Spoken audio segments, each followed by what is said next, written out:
بسم اللہ الرحمن الرحیم يا أيها النبي لم تحرم ما أحل الله لك تبتغي مرضات أزواجك والله غفور رحيم۔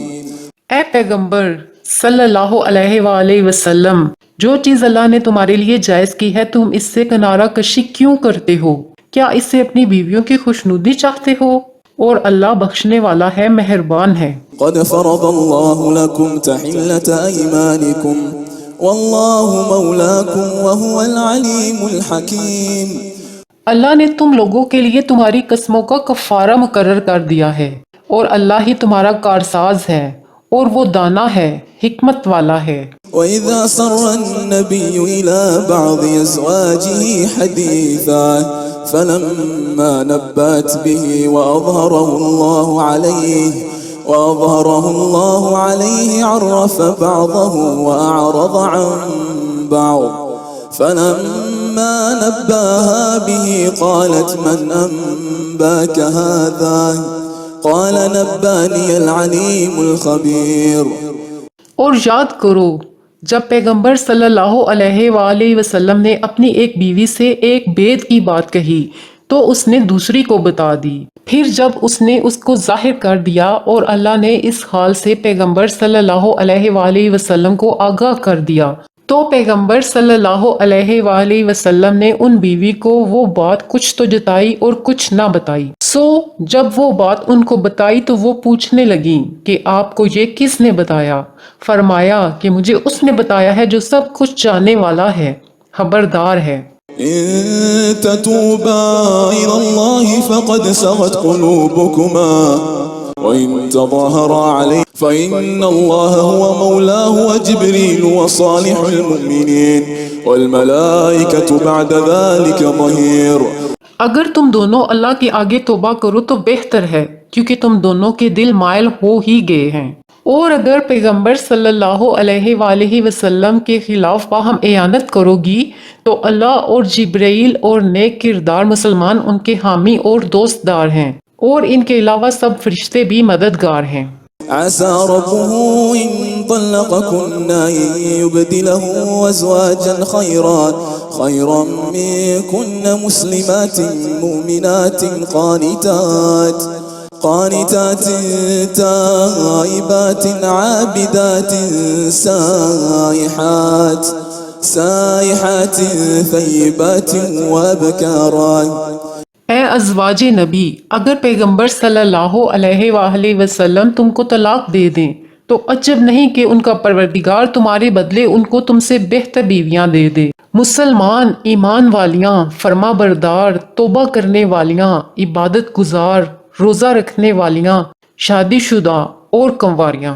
يا أيها الذين آمنوا قوا أنفسكم وأهليكم نارا وقودها الناس والحجارة عليها ملائكة غلاظ شداد لا يعصون الله ما أمرهم ويفعلون ما يؤمرون۔ مومنوں، اپنے آپ کو اور اپنے اہل عیال کو اس آگ سے بچاؤ جس کا ایندھن آدمی اور پتھر ہوں گے، اور جس پر تند خو اور سخت گیر فرشتے مقرر ہیں۔ وہ کسی حکم کی جو اللہ ان کو دیتا ہے نافرمانی نہیں کرتے، اور جو حکم ان کو ملتا ہے اسے بجا لاتے ہیں۔ يا أيها الذين كفروا لا تعتذروا اليوم إنما تجزون ما كنتم تعملون۔ کافرو، آج بہانے مت بناؤ، جو عمل تم کیا کرتے تھے انہی کا تم کو بدلہ دیا جائے گا۔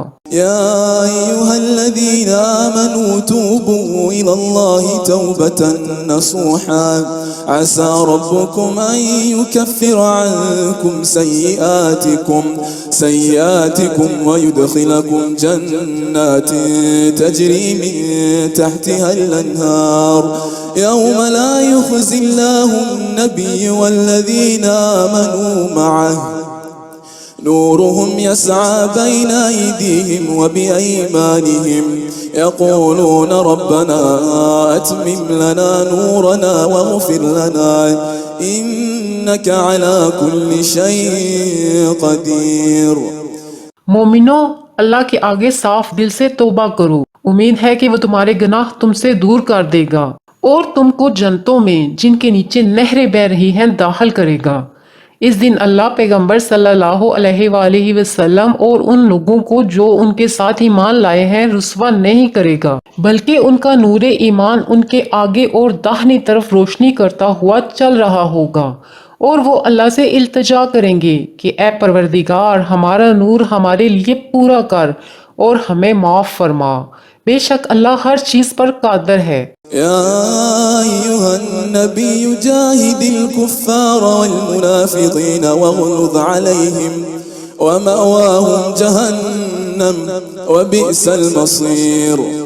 اے پیغمبر صلی اللہ علیہ وآلہ وسلم، کافروں اور منافقوں سے جہاد کرو اور ان پر سختی کرو، اور ان کا ٹھکانہ دوزخ ہے اور وہ بہت بری جگہ ہے۔ ضرب الله مثلا للذين كفروا امرأة نوح وامرأة لوط كانتا تحت عبدين من عبادنا صالحين فخانتاهما فلم يغنيا عنهما من الله شيئا وقيل ادخلا النار مع الداخلين. اللہ نے کافروں کے لیے نوح کی بیوی اور لوط کی بیوی کی مثال بیان فرمائی ہے۔ یہ دونوں ہمارے دو نیک بندوں کے گھر میں تھی، اور دونوں نے ان سے خیانت کی تو وہ اللہ کے مقابلے میں ان عورتوں کے کچھ بھی کام نہ آئے، اور ان کو حکم دیا گیا کہ دوسرے داخل ہونے والوں کے ساتھ تم بھی دوزخ میں داخل ہو جاؤ۔ وضرب الله مثلا للذين آمنوا امرأة فرعون إذ قالت رب ابن لي عندك بيتا في الجنة ونجني من فرعون وعمله ونجني من القوم الظالمين. اور مومنوں کے لیے ایک مثال تو فرعون کی بیوی کی بیان فرمائی کہ اس نے اللہ سے التجا کی کہ اے میرے پروردگار، میرے لیے بہشت میں اپنے پاس ایک گھر بنا اور مجھے فرعون اور اس کے عمل سے نجات بخش اور ظالم لوگوں سے مجھ کو چھڑا لے۔ ومريم ابنة عمران التي أحصنت فرجها فنفخنا فيه من روحنا وصدقت بكلمات ربها وكتبه وكانت من القانتين. اور دوسری مثال عمران کی بیٹی مریم کی، جنہوں نے اپنی عزت و ناموس کو محفوظ رکھا تو ہم نے اس میں اپنی روح پھونک دی، اور وہ اپنے پروردگار کے کلام اور اس کی کتابوں کو برحق سمجھتی تھیں، اور وہ فرما برداروں میں سے تھیں۔